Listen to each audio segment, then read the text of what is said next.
अस्सलाम वालेकुम वरहमतुल्लाह।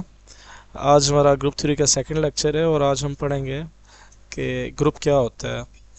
तो ग्रुप क्या है? एक अलजेब्रिक स्ट्रक्चर है जिसको हम डिफाइन करते हैं और नॉन एम्प्टी सेट जी।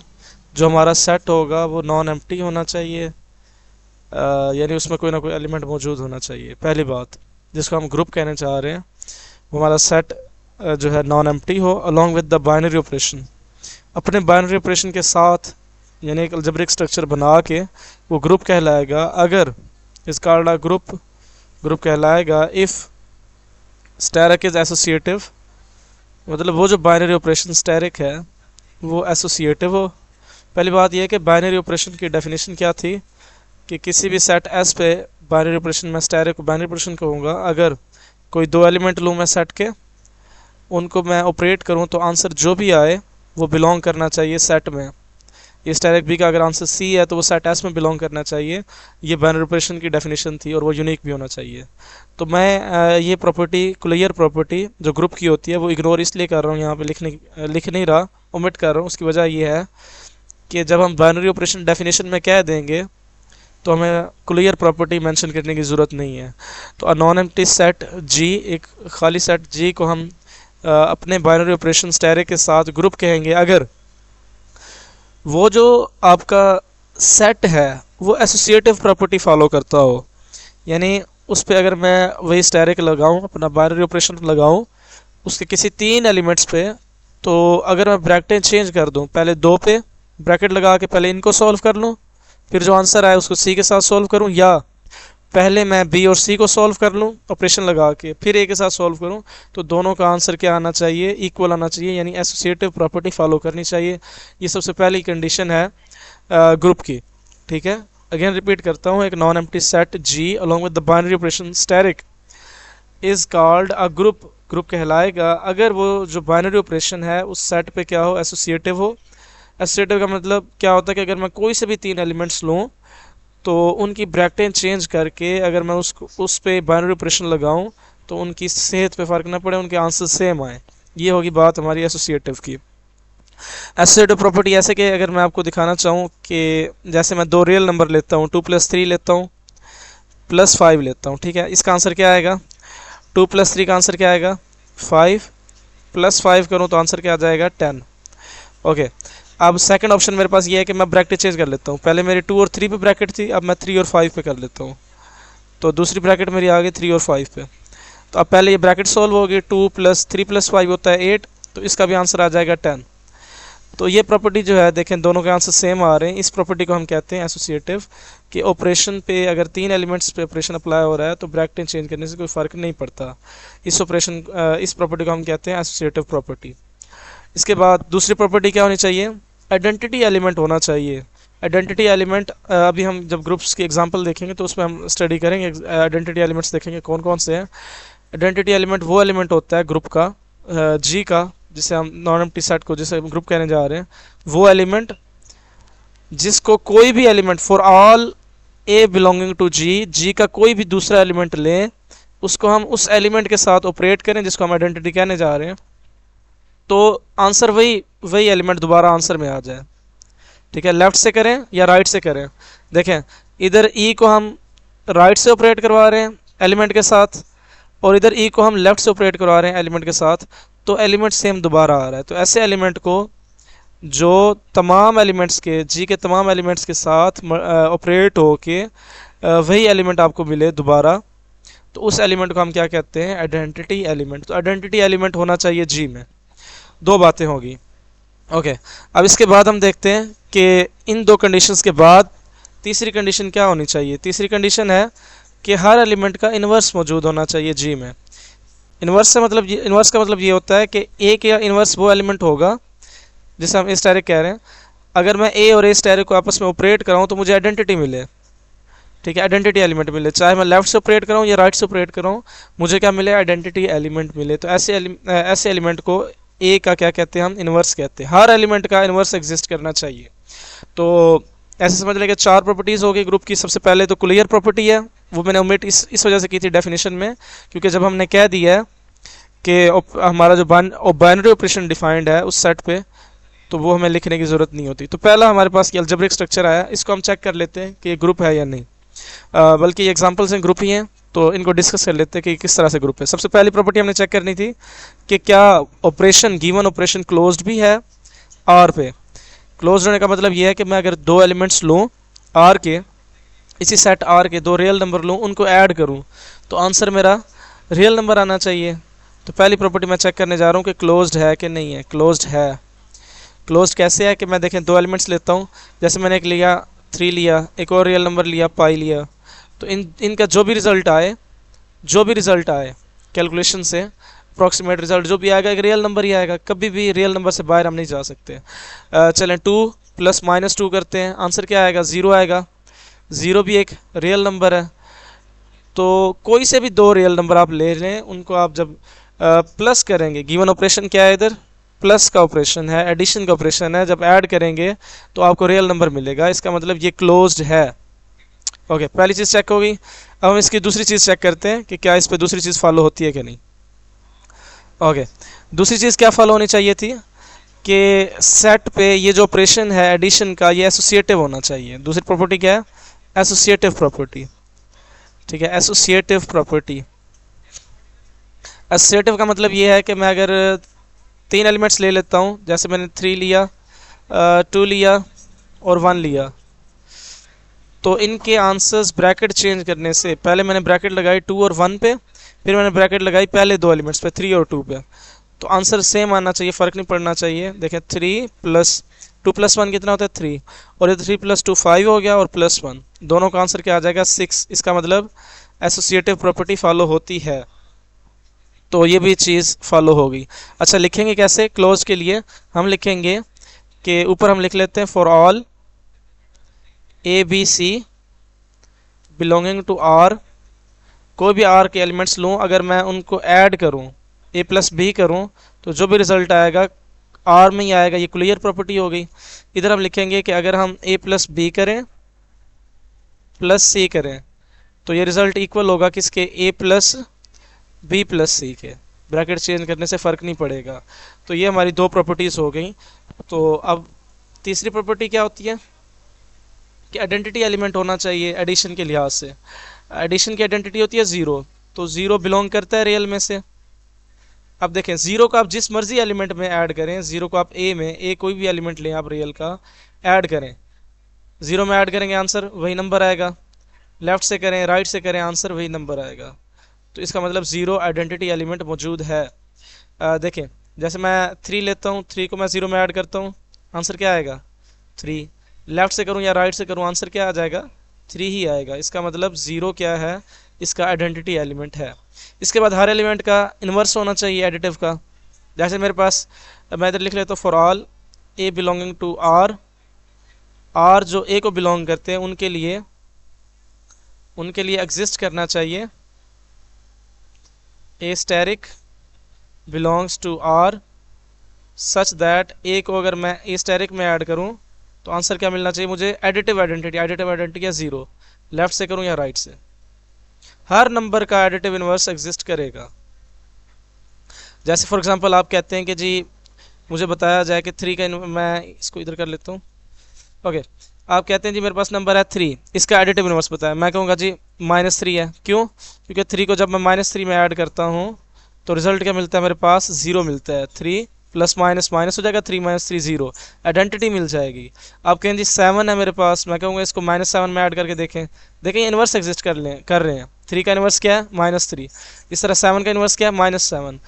इन्वर्स क्यों है? क्योंकि इनको जब ऑपरेट करते हैं तो आइडेंटिटी मिलती है। तो ये हमारा सेट जो है R with respect to addition क्या है? ग्रुप बनाता है। ठीक हो गया। अब हम दूसरी एग्जांपल देखते हैं। यहाँ पे दूसरी एग्जांपल है हमारे पास। अब लिखने का मेथड यही है, अगर किसी सेट को शो करना है कि ये ग्रुप बनाता है, तो लिखने का मेथड यही है, आपने इसी तरह से एलिमेंट्स ले लेने और शो कर देना है।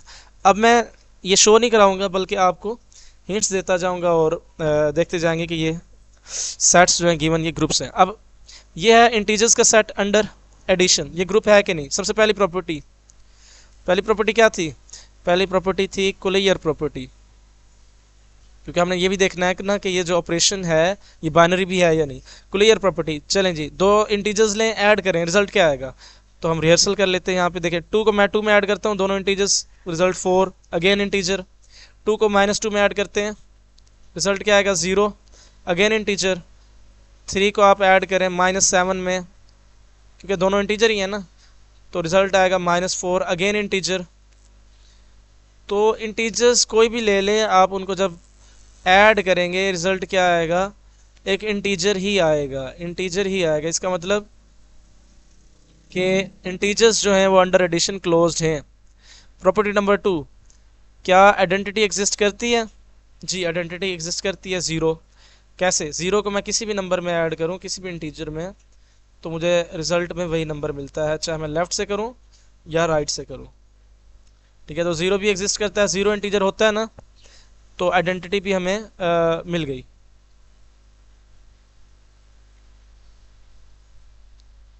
ओके, सॉरी, दूसरी प्रॉपर्टी असल में ये तीसरी थी, दूसरी थी एसोसिएटिव की। एसोसिएटिव ये फॉलो करता है। अब एक असूल आप लोगों ने ज़हन में रखना है, जब भी एडिशन की बात आती है, मल्टीप्लिकेशन की बात आती है, क्योंकि ये एसोसिएटिव हैं रियल नंबर्स में, तो चूंकि z जो है वो रियल नंबर्स का सबसेट है, z जो है इंटीजर्स जो है वो सबसेट है किसका? रियल नंबर्स का। तो ये जो प्रॉपर्टी है एसोसिएटिविटी, ये हेरिडिटरी प्रॉपर्टी होती है, यानी अगर ये बड़े सेट में फॉलो होती है तो उसके सबसेट में भी फॉलो होती है। जैसे देखें, रियल नंबर में अगर ये फॉलो हो रही है तो इंटीजर्स में भी फॉलो होती है, तो एसोसिएटिव तो होगी ऑब्वियस। ऐसा क्यों है? ऐसा इसलिए है क्योंकि अगर आप इंटीजर्स लेंगे 3, उनको ब्रैकेट चेंज करने की कोशिश करेंगे तो एक्चुअली वो तीनों इंटीजर्स हैं ही रियल, तो अगर रियल में फॉलो हो रही है तो उन पे भी डेफिनेटली फॉलो होगी। तो ये 3 प्रॉपर्टीज होगी। चौथी प्रॉपर्टी, क्या हर एलिमेंट का इन्वर्स एग्जिस्ट करता है? जी करता है। फॉर एग्जांपल आप कहते हैं जी मेरे पास एलिमेंट है 10, मैं कहता हूँ इसका एडिटिव इन्वर्स है -10। क्यों? क्योंकि आप इनको जब 10 को -10 में ऐड करेंगे तो आंसर आपके पास क्या मिलेगा? 0 मिलेगा, आइडेंटिटी मिलेगी। आपके मेरे पास 0 एलिमेंट है, इसका इन्वर्स बताओ, तो मैं कहूँगा 0 का भी इन्वर्स है। कौन? 0। क्यों? 0 को 0 में ऐड करने से क्या मिलता है? 0। तो हर एलिमेंट का आपको इन्वर्स मिल जाएगा। ठीक हो गया? ओके, नेक्स्ट हमारे पास जो नेक्स्ट एग्जांपल है वो है, अगर हम रैशनल में से 0 निकाल दें अंडर मल्टीप्लिकेशन। ओके, रैशनल में से हम 0 निकाल देते हैं और मल्टीप्लिकेशन में चेक करते हैं। सबसे पहली प्रॉपर्टी कुलैयर की, कुलैयर प्रॉपर्टी फॉलो होती है कि नहीं, हम पहले ये देखेंगे क्लोज्ड है कि नहीं। कुलैयर प्रॉपर्टी फॉलो होती है। क्यों? क्योंकि कोई भी आप रैशनल लें, जैसे आप 7/2 लें, इसको आप किसी और रैशनल से मल्टीप्लाई करें, दूसरा रैशनल आप जो मर्जी ले लें, 0 नहीं ले सकते आप इसमें, क्योंकि 0 मैंने माइनस कर दिया। आप ले लें जी, आप कहते हैं जी मैं 5 लेता हूँ, तो मल्टीप्लाई करेंगे आंसर क्या आएगा? 35/2। 35/2 भी एक क्या है? रैशनल है। 35/2 भी क्या है? रैशनल है। आप इसी तरह रैंडम चेक करते जाएं सारे नंबरों को, कोई भी 2 रैशनल लें, उनको मल्टीप्लाई करें, आंसर आपके पास अगेन एक रैशनल आएगा। ठीक है, तो यहाँ से क्या पता चलता है हमें? यहाँ से पता चलता है कि ये जो रैशनल का सेट है, बस बल्कि रैशनल में से 0 निकाल के ये जो सेट बनता है हमारे पास, ये क्लोज्ड है अंडर मल्टीप्लिकेशन। ओके, दूसरी चीज़, दूसरी प्रॉपर्टी क्या थी? दूसरी प्रॉपर्टी थी कि एसोसिएटिव होना चाहिए ऑपरेशन। ऑपरेशन क्या होना चाहिए? एसोसिएटिव होना चाहिए। एसोसिएटिव प्रॉपर्टी फॉलो करानी है हमने।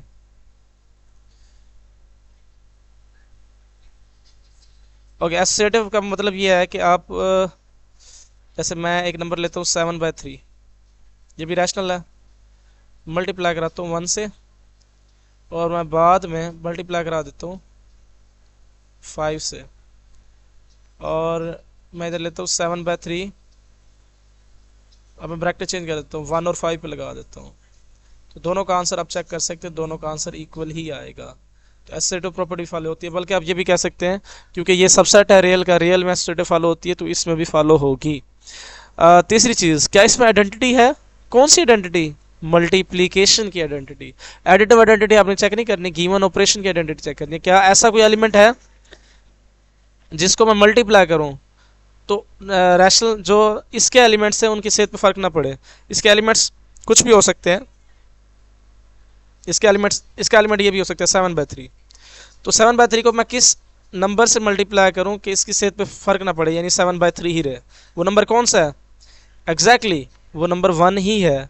तो 1 बिलोंग करता है ना इस सेट में से, अगर इस सेट को 1 बिलोंग करता है, आप कोई भी नंबर लें 1 से मल्टीप्लाई करें, आंसर वही नंबर आएगा। जैसे 5 को मल्टीप्लाई कर लें 1 से, नंबर वही रहेगा।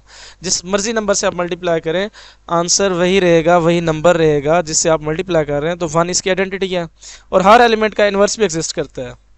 फॉर एग्जाम्पल 6 का इन्वर्स क्या होगा? 6 का इन्वर्स है 1/6। क्यों? क्योंकि इनको अगर मैं मल्टीप्लाई करूं तो मुझे आइडेंटिटी मिलती है जो कि 1 है। 5 का इन्वर्स क्या होगा? 1/5 होगा। क्यों? क्योंकि इनको अगर मैं मल्टीप्लाई करूं तो मुझे मिलता है 1, जो कि मल्टीप्लिकेटिव आइडेंटिटी है। ओके, अब आप लोगों के लिए क्वेश्चन है कि इस सेट में मैंने ये 0 क्यों निकाला है? अगर मैं 0 इसमें ऐड कर दूं, यानी रैशनल ले लूं सारे 0 को भी इंक्लूड करके, 0 भी रैशनल है ना, इस सेट में मैंने रैशनल नहीं लिए थे, रैशनल में से 0 को निकाल दिया था। अगर मैं रैशनल में ये 0, इन रैशनल्स में ये यानी कि पूरा रैशनल का सेट ले लूं, 0 को निकाल दूं यहाँ से, यानी रैशनल का रैशनल ले लूं, तो क्या अंडर मल्टीप्लिकेशन में ग्रुप होगा कि नहीं, ये आप लोगों ने मुझे कमेंट सेक्शन में बताना है। ओके, चलें जी आगे चलते हैं। हमारे पास नेक्स्ट एग्जांपल है इंटीजर मॉडुलो क्लास 5 और मल्टीप्लिकेशन में। ओके, सबसे पहली चीज़ क्लास 5 का अगर मैं टेबल आपको बना के दिखाऊं तो वहाँ से आपको क्लियर हो जाएगा। इसका कैलस टेबल बना लेते हैं और वहाँ से हम इसको शो कर देते हैं। मॉडुलो क्लास 5 का मतलब यह है कि इसमें आपके पास रिमाइंडर पड़े हुए हैं। किस तरह के? 0 रिमाइंडर हो सकता है, 1 रिमाइंडर हो सकता है। इसका मतलब ये होता है कि आपके पास कोई भी इंटीजर है, आपने उसको करना है 5 पे डिवाइड, जो आंसर आएगा उसको आपने लिख लेना है। चले हम आपको मैं करके भी दिखा देता हूँ। 1 पड़ा है इसमें, 2 पड़ा है, रिमाइंडर कितने आ सकते हैं? किसी भी नंबर को अगर मैं 5 पे डिवाइड कराऊँ तो रिमाइंडर 0 आ सकता है, 1 आ सकता है, 2 आ सकता है, 3 आ सकता है, 4 आ सकता है, 5 नहीं आ सकता। क्यों? क्योंकि फिर वही 0 वाली बात आ जाएगी। 3 आ सकता है रिमाइंडर, और इसी तरह 4 रिमाइंडर आ सकता है, या फिर 5 रिमाइंडर आ सकता है। सॉरी, 5 नहीं आ सकता, इसको मैं कट कर देता हूँ, 5 नहीं होता। ओके, यहाँ पे 0, देन हमारे पास 1, देन हमारे पास 2, 3 और ये 4। अब हमने इनको मल्टीप्लाई करके चेक करना है कि एक ग्रुप बनाते हैं कि नहीं अंडर मल्टीप्लिकेशन। अब 0 को 0 से मल्टीप्लाई करें, आंसर क्या आएगा? 0। 0 को 1 से मल्टीप्लाई करें, आंसर क्या आएगा? 0। 0 को 2 से मल्टीप्लाई करें, आंसर क्या आएगा? 0। 0 को मतलब सबसे मल्टीप्लाई करने से हमें 0 ही मिलता है। ये तो बात क्लियर होगी। ओके, नेक्स्ट है 1। 1 को 0 से मल्टीप्लाई करें, आंसर क्या आएगा? 0। 1 को 1 से मल्टीप्लाई करें, ये रिमाइंडर्स हैं, ये नंबर्स नहीं है। 0 1 2 3 4 ऐसे ये नंबर्स नहीं है, बल्कि रिमाइंडर्स हैं। जैसे मैं 35 को अगर डिवाइड करूं 5 पे, तो रिमाइंडर क्या होता है? 0। तो ये जो 0 है ये 35 को भी रिप्रेजेंट कर रहा है, ये 40 को भी रिप्रेजेंट कर रहा है, ये 45 को भी रिप्रेजेंट कर रहा है, क्योंकि ये सारे नंबर 5 पे डिवाइड होने के बाद रिमाइंडर क्या देते हैं? 0। अच्छा, 3 किसको रिप्रेजेंट कर रहा है? 3 उन नंबरों को रिप्रेजेंट कर रहा है जो 5 पे डिवाइड होने के बाद मुझे रिमाइंडर 3 देते हैं। जैसे 48 है, जैसे 53 है, ये सारे लोग ये सारे नंबर्स क्या देते हैं मुझे? 5 पे डिवाइड होने के बाद 3 रिमाइंडर देते हैं। और नाउ 1 इंटू 1 क्या होगा? आंसर 1। नेक्स्ट 1 इंटू 2 मल्टीप्लाई करने से आंसर क्या आएगा? 2। 1 को 3 से मल्टीप्लाई करेंगे, आंसर आ जाएगा 3। 1 को 4 से करेंगे, आंसर आ जाएगा 4। 2 मल्टीप्लाई होगा 0 से, तो 0, ये लाइन वैसे 0 हो जाएगी ना, क्योंकि 0 से मल्टीप्लाई हो रहे हैं। 2 को 1 से मल्टीप्लाई करें, आंसर क्या आएगा? 2। 2 को 2 से मल्टीप्लाई करें, आंसर क्या आएगा? 4। ठीक है, अब 2 को मल्टीप्लाई करें 3 से, आंसर आता है 6। 6 को आपने 5 पे डिवाइड करना है, रिमाइंडर आएगा 1, तो इधर 1 लिखेंगे। ओके, 2 को 4 से मल्टीप्लाई करें, आंसर आता है 8। 8 को करना है 5 पे डिवाइड, तो रिमाइंडर कितना बचता है? 3, तो आप 3 लिखेंगे। ओके, नेक्स्ट 4 को 1 से मल्टीप्लाई करें, 4। 4 को 2 से मल्टीप्लाई करें, 8 आएगा, 5 पे डिवाइड करेंगे, रिमाइंडर बच जाएगा 3। नेक्स्ट 4 को 3 से मल्टीप्लाई करें, 12, तो रिमाइंडर बचेगा 2, 5 पे डिवाइड कराने से। 4 को 4 से मल्टीप्लाई करें, 16, रिमाइंडर बच जाएगा 1। अब देखें, सबसे पहले ये चेक करें कि क्या ये कुलियर है, मतलब ये जो सारे रिजल्ट्स हैं क्या इसी सेट में से हैं? जी, कुलियर प्रॉपर्टी फॉलो होगी। दूसरी प्रॉपर्टी एसोसिएटिव है, एसोसिएटिव तो ऑब्वियस है कि ये है, क्योंकि ये भी सेट क्या है, रियल का सबसेट है, तो ऑब्वियस है। नेक्स्ट चीज़ क्या थी कि आइडेंटिटी क्या एक ऐसा एलिमेंट है जिसको हम मल्टीप्लाई करें किसी नंबर से, वही मतलब वो नंबर वैसे ही रह जाए। जी वो 1 है। 1 कैसे, देखिए 1 को हमने 0 से मल्टीप्लाई किया 0 आ गया, 1 को 1 से किया 1 आ गया, 1 को 2 से किया 2 आ गया, 1 को 3 से किया 3 आ गया, 1 को 4 से किया 4 आ गया।